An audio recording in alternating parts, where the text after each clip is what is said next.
All right, guys, we're gonna go over, steal Andrew's car. He's at work tonight. He doesn't even know I'm doing this. We're gonna go get his car, bring it over, and do a base auto reset video on it. Let's go get it.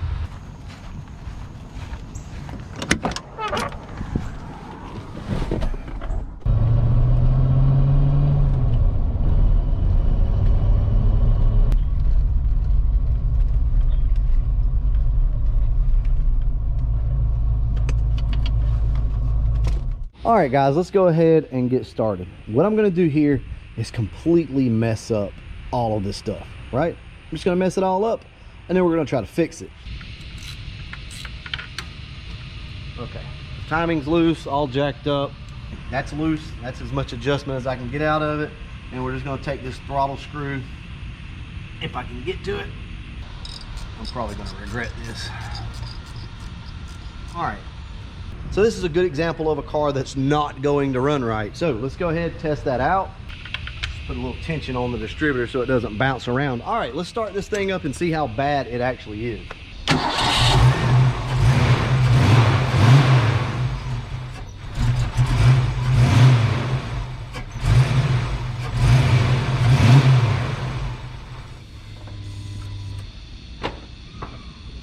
So we've got ourselves a screwed up Foxbody. Now, this car does have a stock cam in it, so it's gonna idle. It's gonna wanna idle.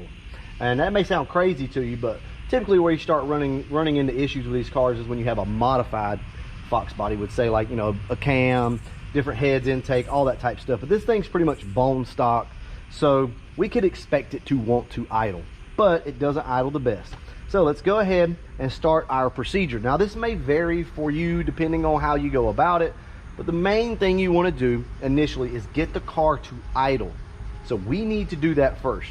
The very first thing I'm going to do is come in and bump my idle up enough to get this thing to where it will run by itself. So I'm going to overshoot more than likely here. All right, so let's turn this screw in on the throttle body and see if we can get this car to idle.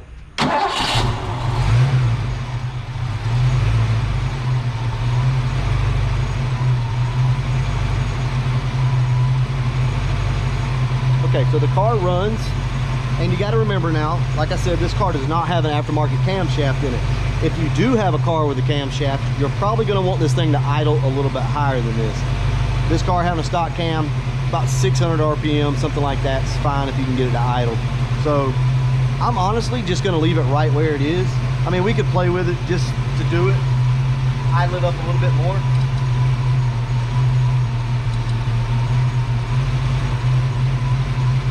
So we'll go somewhere about right there. All right.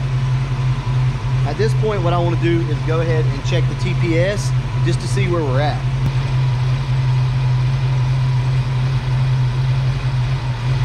All right, 0.75. Tell you what, let's do. Since we know we have the throttle position where we want it, we can go ahead and adjust the TPS out. Now, I know everybody thinks that this thing needs to be at 0.99999, but it actually doesn't. These things read from 0.5 all the way up to 1.25 as far as idle goes. So really it doesn't matter, but I'll tell you what, just for the sake of it, we'll get this thing up as close as we can. It's about 0.98 or something like that. So there's a couple different ways we can do this. The way I want to do it is go ahead, idle it up a little bit, push on it, tighten it up, let's see where we're at.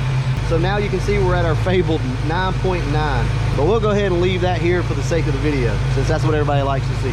So let's go ahead and plug our idle air control in. So did you see what happened? That bumped the idle way up, right? Watch this. Unplug it and switch the car off, and then back on with it plugged in. Check this out. So you can't plug your idle air control in until you switch the car back off. The computer basically needs to reset. Think of it that way. So you want to switch the car off, plug your idle air control in, and then back on. And what it's going to do, magically, it's going to seem, is keep that same idle that we had before. So let's check it out.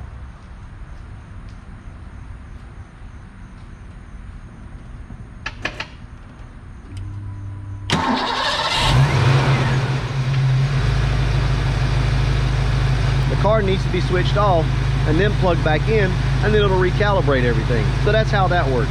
All right, so from here we know that we have a timing issue. So let's go ahead and just get the timing set, and then we'll go back and check everything one last time to make sure it's good. But this is a good baseline to get you started. Now, when you're doing this, I'll give you guys a tip. Something that you're going to want to do is make sure that you have a little bit of tension on your distributor. Don't have it so loose that it's going to move on you. All right, remember to pull out your spout. So this little gray thing right here, you're going to want to pull that out. All right, let's go ahead and set the timing.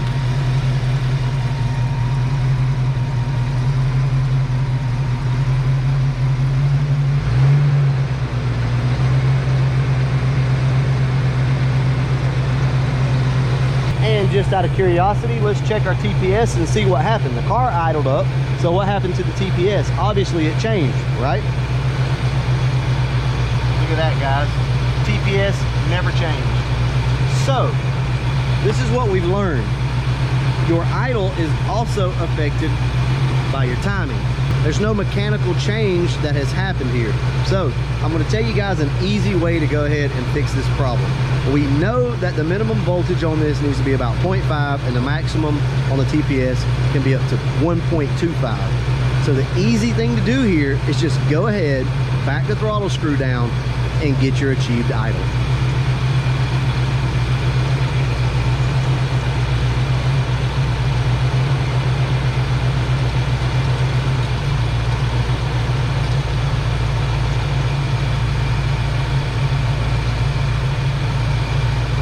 Go ahead and check it again.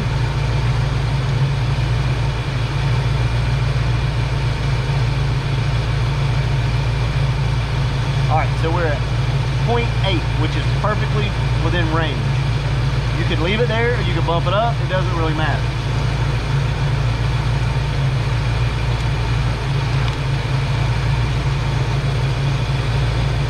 Car still idles without the idle air control, as you can see. So what I'm going to do here is go ahead, unplug the idle air control, switch the car off, plug it back in, and that's going to do a reset. Now, I've never preferred my cars idle low. I always like mine to idle somewhere around at least 800 or so. That's just me. Everybody's different, especially when it comes to a cam. Guys, stop trying to get these cars to idle at 600 RPM with a cam just to make it sound better. Like, that to me does not sound better. So with all that being said, we forgot to plug this in. Not a big deal though. We'll go ahead and plug this in now. All right, we got our idle air control plugged back in. Let's start the car up and now check and see where our RPM is.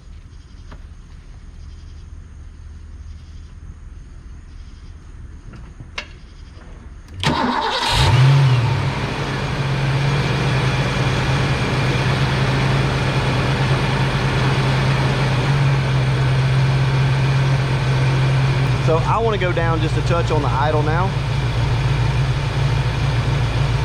Just a little bit. And what we'll do, you can see that this is a back and forth process, right? One thing affects the other.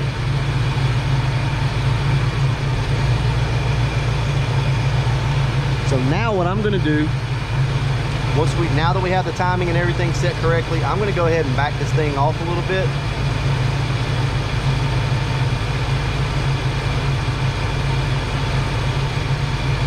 To a very, very low idle, like that. All right, let's go ahead, check the TPS. All right, we're at 0.73. That's fine, but I'll tell you what, just for the sake of this video, we'll go ahead and bump it up a little bit.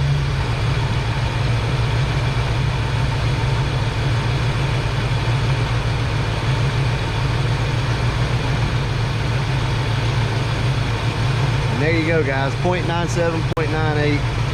Car's idling great. Now, if we plug this back in, the car idle is going to shoot up. See that? So remember, unplug it, switch the car off, plug it back up. Okay?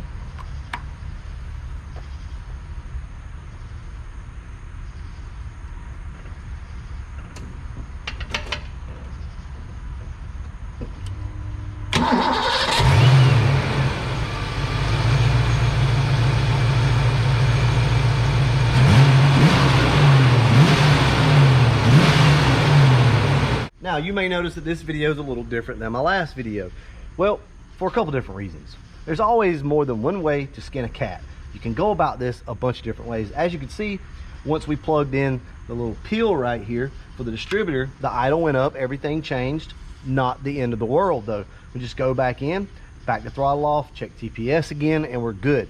So I wanted to show you guys a couple different ways of doing this, and we're also doing the base idle reset kind of backwards now. So what you're going to want to do is come in and remove your cable off of your battery. You're going to want to let the car sit for about 30 minutes or so, let all the capacitors drain. We're not going to do that right now. We're just going to speed this up. I'm going to go ahead and plug this battery back up, and we're going to pretend for a second that that's what we did. So you're going to want to, at this point, this starts your base idle reset right here. This is going to teach the car what certain loads look like. So the car with no load, this is what it's going to look like. And then we're going to turn the AC on, all the accessories, everything else. I even like to turn the steering wheel on it. Then that's going to show the car load. So that's what we're about to do right now. So we've let our battery sit for 25 minutes, 30 minutes. We're going to plug it back up, send power to everything. We're going to leave the idle air control unhooked, start the car up, then we're going to go in and plug it up.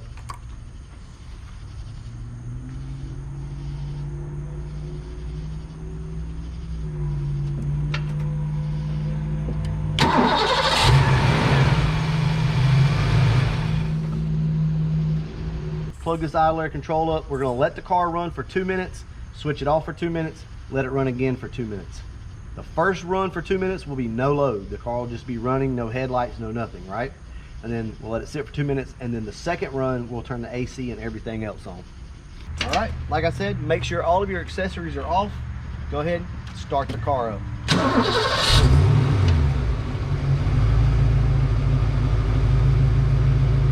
Clock right here. We're going to let this thing run for 2 minutes and we should be good.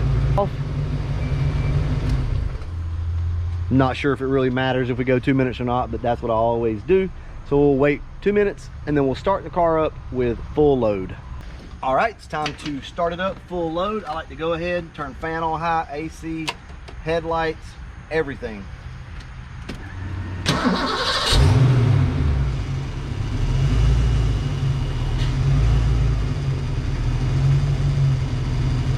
Also, I like to go ahead and turn the steering wheel to put the power steering pump under a load as well. And that is it, guys. All right, guys, so that's your base idle reset kind of 2.0. This is what I want you to know and take away from this particular video that's different than the last video that I did, the first video. You can kind of mix it up a little bit. Whatever you've got to do to get your car running is what you need to do. So if you need to like crank on that idle screw, then turn the idle screw, because you know, so many times we've been told, do not mess with the idle screw. That's something that you don't mess with. It doesn't need to be messed with because it's preset.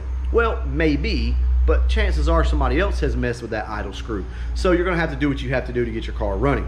Once you get it running and idling, you're gonna wanna unplug everything, make sure that it'll idle on its own based off the idle screw adjustment, and then switch the car off, plug the idle air control back in, and you should be good. Now, a car with a camshaft, that's gonna be a little bit different. I was gonna show you on my car, but honestly, it just runs too good to even mess with right now, so I really don't wanna do that. But this is what I will tell you with a cammed car, with a stock A9L, A9P. The thing with a cammed car is you're gonna have to kind of finesse this thing.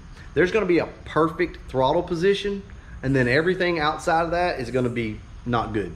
And you're probably gonna have to drive the car and see how it performs, see how it runs around the neighborhood, if you will, with a camshaft, because these things do like to buck and snatch a little bit. But overall, it's the same process, just tweak it here or there, right? The thing I noticed with my car whenever I was doing the base idle reset on it was it needed a lot more throttle input. In other words, from the set screw here on your throttle body, it needed a lot more input, meaning it needed to idle somewhere around 700 to 750 RPM with the idle air control taken off. That's where this thing needed to idle. Now, why is that? Well, guys, we're compensating here, okay? This is a get by with a cammed car. These things need to be tuned, but you know what? Who's gonna go out and get their car tuned just because they put a B cam in it, right? There are some workarounds here, and that's what we're doing. So what you want to do on a cammed car is just get the idle up before you plug the idler control in to a point to where the car is not going to cut off with you and it's still going to idle good. You have to remember that white car out there with no cam will idle at 500 RPM pretty much. Not this car. This car is going to want to cut off on you and act crazy. So you're going to have to get the idle up a little bit more. That's the only main difference between this video and the other video is play with the throttle stop and get your car to run the best that you can with whatever you need to do.